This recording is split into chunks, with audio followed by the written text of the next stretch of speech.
Class 11 physics paper 2024 का चंडीगढ़ के government schools के लिए। तो आइए देखते हैं इस क्वेश्चन पेपर के पॉसिबल आंसर्स क्या हो सकते हैं। सेक्शन ए से शुरुआत करेंगे हम। सेक्शन ए में पूछा गया था dimensional formula of universal gravitational constant capital G. तो खैर ये तो बहुत आसानी से आप निकाल सकते थे। F is equal to G m1 into m2 upon R square.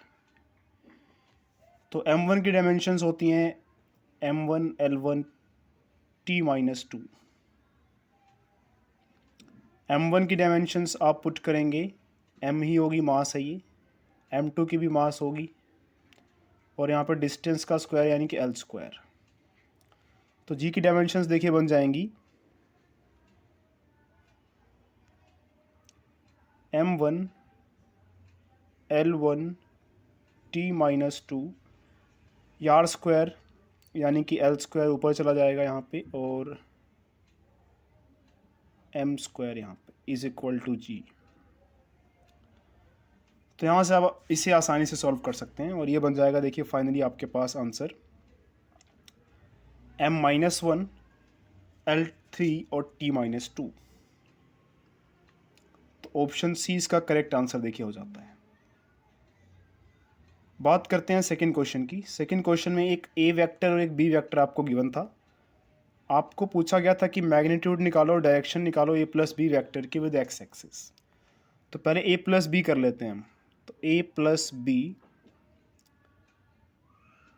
तो ए प्लस बी इक्वल आएगा 4i cap plus, sorry minus है, तो माइनस 3j कैप, ये वेक्टर ए हो गया। प्लस बी करना था तो बी हमारे पास था 6i cap plus 8j cap. तो ये बनेगा हमारे पास, यहाँ पे 6i कैप है।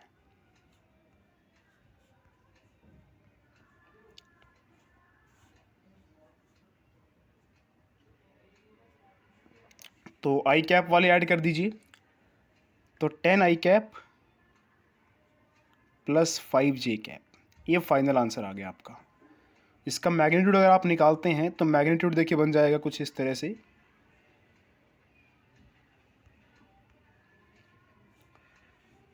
√10 का स्क्वायर प्लस 5 का स्क्वायर, यानी कि आ जाएगा हमारे पास 10 का स्क्वायर 100 और 5 का स्क्वायर 25 यानी कि 125। 125 को आप रूट की फॉर्म में लिखेंगे तो 5 √5 हो जाएगा। तो 5 √5 आप देख सकते हैं ऑप्शन बी का आंसर है। तो बी इसका करेक्ट आंसर हो जाएगा। और आप इसकी डायरेक्शन निकालना चाहते हैं तो डायरेक्शन भी ऐसे निकाल सकते हैं। देखिए 10i कैप और 5j कैप था हमारा वेक्टर, तो 10i कैप का मतलब x 10 है और j कैप था कितना 5, तो ये 5 है। तो y एक्सिस पे आपको, या y जो है आपका 5 था वो x और x 10 था, तो ये आपका वेक्टर हो गया 10i कैप और 5j कैप। अगर आप x एक्सिस के साथ इसका एंगल निकालना चाहते हैं तो यहाँ से आप tan थीटा निकाल लें। tan थीटा की वैल्यू आ जाएगी 5/10 और थीटा की वैल्यू tan इनवर्स 5/10 यानी कि 1/2। तो इस तरह से ऑप्शन बी देखिए करेक्टेड, इसका मैग्नीट्यूड भी और साथ में डायरेक्शन भी यही आ रहा है। क्वेश्चन नंबर 3 की बात करें तो एक स्टोन है, फ्रीली फॉल करता है from rest. Total distance covered by it in the last second of its motion equals the distance covered by it in the first 3 seconds of its motion। तो आपको बताना था कितनी देर तक वो हवा में रहा। तो इसमें देखिए रेस्ट से कहा गया तो u की वैल्यू तो खैर 0 हो गई, इनिशियल वेलोसिटी 0 है। तो हम फॉर्मूला लगाएंगे s is equal to U T plus half A T square का। और यहाँ पे वो नीचे गिर रहा है तो a को हम g मान सकते हैं और u फिलहाल 0 है हमारा, तो हमारे पास फॉर्मूले में सिर्फ ये बचेगा s is equal to half G T square.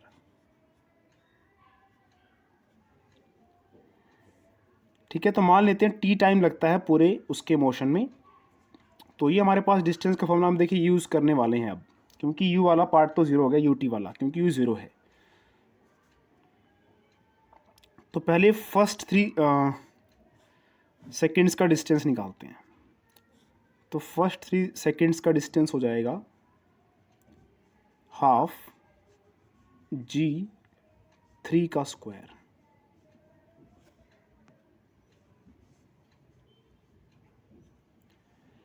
और ये किसके इक्वल है देखिए, जो लास्ट सेकेंड में वो चला। अब मान लेते हैं कि टी सेकेंड्स तक पूरा उसका मोशन रहा, तो लास्ट सेकेंड में उसका डिस्टेंस कैसे हम निकालेंगे। पूरे टी सेकेंड्स में जो डिस्टेंस उसने कवर किया माइनस टी माइनस 1 सेकेंड्स में जो डिस्टेंस कवर किया, वो हो जाएगा लास्ट सेकेंड में कवर किया हुआ डिस्टेंस, यानी कि half G T square minus half G T minus 1 का होल स्क्वायर। तो ये हमारी इक्वेशन नंबर 1 और ये हमारी इक्वेशन नंबर 2। क्योंकि ये दोनों डिस्टेंसेस हमें कहा गया है कि सेम है, तो दोनों को हम इक्वेट करके यहाँ से टी की वैल्यू सॉल्व कर लेंगे। तो आइए सॉल्व करते हैं इसे। तो हमारे पास फर्स्ट इक्वेशन थी हाफ जी 3 का square is equal to half G T square minus half G T minus 1 का होल स्क्वायर। तो हाफ जी आप कॉमन लेके कैंसिल कर देंगे, 9 यहाँ पे टी स्क्वायर और यहाँ टी माइनस 1 का होल स्क्वायर हो जाएगा, तो टी स्क्वायर प्लस 1 का स्क्वायर माइनस 2t, ए माइनस बी का होल स्क्वायर का फॉर्मूला अप्लाई कर दीजिए यहाँ पे। इसके बाद टी स्क्वायर कैंसिल हो जाएगा, बचेगा हमारे पास -1 प्लस 2t। ये माइनस जो है ना, ये अंदर वालों को साइन चेंज कर देगा, ये ध्यान रखना है। Is equal to 9। यहाँ से देखिए आप टी निकाल लेंगे और टी आएगा कितना, 9 + 1 डिवाइड बाई 2 5 सेकेंड्स, यानी कि ऑप्शन बी करेक्ट आ जाता है इसका आंसर। बात करते हैं फोर्थ क्वेश्चन की। फोर्थ क्वेश्चन में कहा गया था कि एक फोर्स है 500 न्यूटन का, वो लगता है एक कार को पुश करने में, जिसका मास है 1000 kg slowly at a constant speed. Constant speed का मतलब क्या है कि उस स्पीड का अभी नेट एक्सेलरेशन कितना होगा, 0 होगा। तो कांस्टेंट स्पीड पे जो हमें फोर्स अप्लाई करना पड़ रहा है, वो फिर क्या कर रहा है, वो एक तरह से फ्रिक्शन को ओवरकम कर रहा है। तो यहाँ से जो 500 न्यूटन फोर्स है वो हमारा फ्रिक्शनल फोर्स हो जाएगा। उसके बाद देखिए, जब आप 1000 फोर्स लगाएंगे तो नेट फोर्स कितना होगा, एफ नेट होगा। आपने लगाया 1000 और 500 न्यूटन फ्रिक्शनल फोर्स है, तो नेट फोर्स कितना होगा, 500 न्यूटन। तो बस आपके पास नेट फोर्स 500 न्यूटन है। अब आप क्या कर सकते हैं, F is equal to M A वाला फॉर्मूला लगाइए, F is equal to M A. Net force आपका 500, मास है 1000 इंटू ए। यहाँ से ए की वैल्यू आ जाएगी आपकी 0.5 मीटर पर second square, option D. Question number 5 था, boat of mass 40 kg at rest, a dog of mass 4 kg moves in the boat with the velocity of this, what is the velocity of boat. तो इसमें आप law of conservation of linear momentum apply कर सकते हैं कि ये boat है, उसकी इनिशियल वेलोसिटी है 0। तो ये बोट होगी, मान लीजिए डॉग यहाँ से इसमें जंप करता है और वेलोसिटी कितनी है उसकी, 10। तो u1 initial velocity of boat 0, initial velocity of dog 10, final velocity v हो जाएगी दोनों की, क्योंकि दोनों एक ही उसमें हो गए ना, बोट और डॉग एक ही मतलब मास हो गया, दोनों का इकट्ठा हो गया। तो law of conservation of linear momentum apply कीजिए इन वैल्यूज़ के साथ। इन वैल्यूज़ में आप साथ में m1 की वैल्यू पुट कर देंगे 40 kg, जो हमारा बोट का मास है, और डॉग का मास 4 kg है, तो m2 की वैल्यू 4 kg पुट कर देंगे हम। तो m1 हमारे पास आ चुका है, देखिए सारी वैल्यूज़ मैंने लिख दी यहाँ पे। M1 ये रहा, M2 ये रहा, V1 U1 V1 सब मैंने यहाँ पे लिख दिया। अब इसे पुट करेंगे हम इस फॉर्मूले में। Law of conservation of linear momentum होता है M1 U1 plus M2 U2 is equal to M1 V1 plus M2 V2। यहाँ पे सारी वैल्यूज़ को पुट कीजिए। हर डायरेक्शन का ध्यान रखिएगा। ये तो खैर जीरो हो जाएगा। 4 into 10 is equal to 40। V1 की वैल्यू V, M2 की वैल्यू 4 और V2 की वैल्यू भी V। तो यहाँ से आप 44 यानी कि 40 डिवाइड बाय 44। तो इसका आंसर देखिए मेरे अकॉर्डिंग आ रहा है कि 40/44। तो डेसिमल्स में 0.9 के आसपास आ रहा है। अगर इसे राउंड ऑफ करेंगे तो 1 के आसपास आ जाएगा, option D.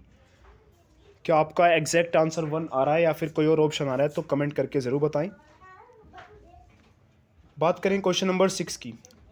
A man pushes against a wall but fails to move it, he does 0 work, displacement ही नहीं हुआ। Two springs of spring constant respectively are stretched with the same force. They will have potential energy in ratio.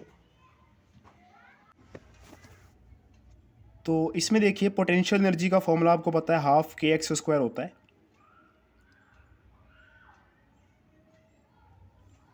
तो यहाँ से आप पहले potential energy निकालेंगे और ये कहा गया कि फोर्स सेम है, तो F इज इक्वल टू के एक्स। अभी फ़िलहाल मैं माइनस नहीं लगा रहा हूँ। F इज इक्वल टू के एक्स।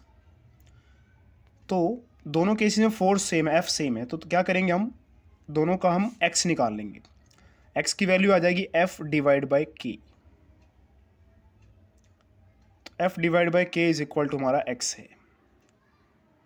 तो अब हमें क्या करना था, बस पोटेंशियल एनर्जी निकालने के लिए x की वैल्यू आपको F डिवाइड बाई के पुट करना है। F दोनों ही केस में सेम रहेगा लेकिन दोनों का k अलग अलग है, तो k की वैल्यू आप चेंज करेंगे। तो आइए अब सॉल्व करते हैं। तो पोटेंशियल एनर्जी की बात करें पहले, यहाँ पर हम लिख लेते हैं P1, potential energy of spring 1, यहाँ पे पोटेंशियल एनर्जी ऑफ स्प्रिंग 2। तो हाफ के, पहले वाले का के कितना हमारे पास है 1500, और x की वैल्यू मैंने कहा था कैसे आएगा, x की वैल्यू आएगी हमारे पास फोर्स दिया नहीं लेकिन f मान लीजिए आप, अपॉन में k, फिर उसका स्क्वायर कर देंगे हम। ऐसे ही सेकंड वाले स्प्रिंग का, तो उसकी पोटेंशियल एनर्जी हाफ के की वैल्यू सेकंड वाले की है 3000, फोर्स दोनों के लिए सेम था, और यहाँ पे F डिवाइड बाई के हमारा x था, तो यहाँ पे ये आ जाएगा, ये कैंसिल हो जाएगा और ये हो जाएगा 1/2। इसे सॉल्व कर लेते हैं, F भी कैंसिल हो जाएगा हमारा, F स्क्वायर वगैरह कैंसिल हो जाएंगी। तो हमारा फाइनल आंसर देखिए आएगा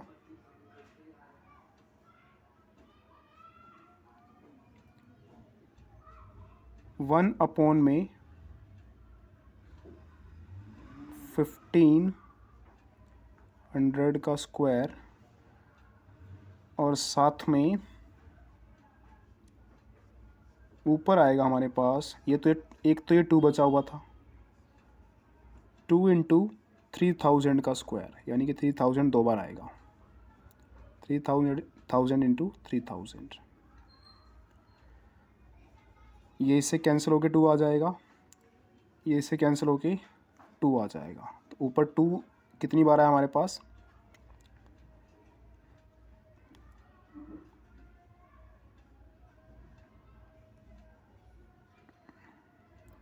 टू आया हमारे पास 3 टाइम्स, एक बार, 2 बार, 3 बार, 2 इंटू 2 इंटू 2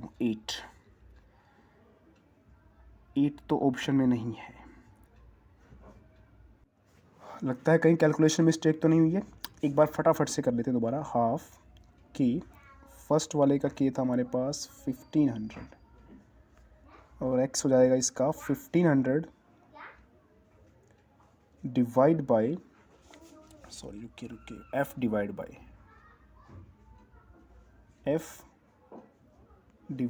1500 का स्क्वायर। सेकंड में आ जाएगा हाफ, के की वैल्यू 3000, यहाँ पे f डिवाइड बाय 3000 का स्क्वायर।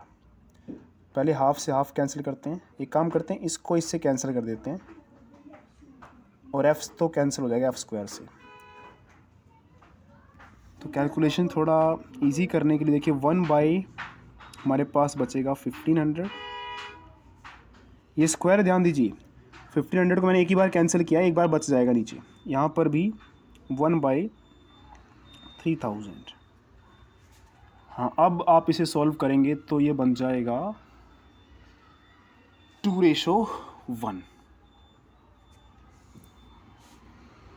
अब ऑप्शन मैच कर रहा है, ऑप्शन बी। तो वही थोड़ा कैलकुलेशन मिस्टेक कई बार हो जाती है क्योंकि मेरी स्क्रीन छोटी है थोड़ी। Orbiting satellite has only kinetic energy, zero potential energy, kinetic and potential energy. तो ऑर्बिटिंग सैटेलाइट जो है तो उसमें दोनों एनर्जी होंगी, काइनेटिक भी और पोटेंशियल भी। तो क्वेश्चन नंबर 8 का आंसर हो गया सी। हुक्स लॉ के हिसाब से if stress is increase then ratio of stress strain, वो तो कांस्टेंट रहेगा क्योंकि वो तो मॉडुलस ऑफ इलास्टिसिटी होता है। इसका आंसर देखिए हो जाएगा 5000।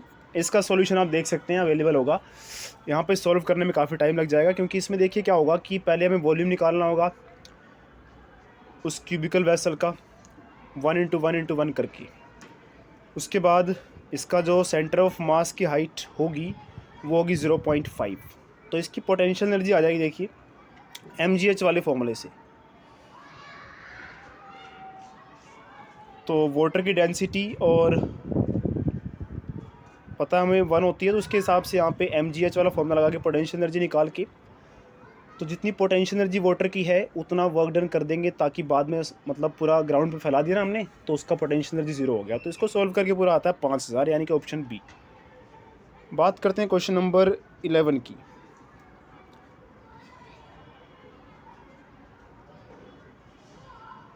तो इसमें कहा गया है कि फॉल्टी थर्मोमीटर है, उसका फिक्स्ड पॉइंट है 5 डिग्री और 95 degree. Temperature of body as measured by the faulty thermometer 59 है। तो correct temperature on Celsius scale आपको बताना कितना होगा। तो 11th क्वेश्चन का आंसर देखिए आ जाएगा ऑप्शन बी। इसमें आप वो रिलेशन यूज़ कर लेंगे जिसमें फ़ारेनहाइट और डिग्री सेल्सियस स्केल को रिलेट किया गया, उनके अपर और लोअर वैल्यूज़ को पुट किया गया वहाँ से। नेक्स्ट क्वेश्चन था क्वेश्चन नंबर 12।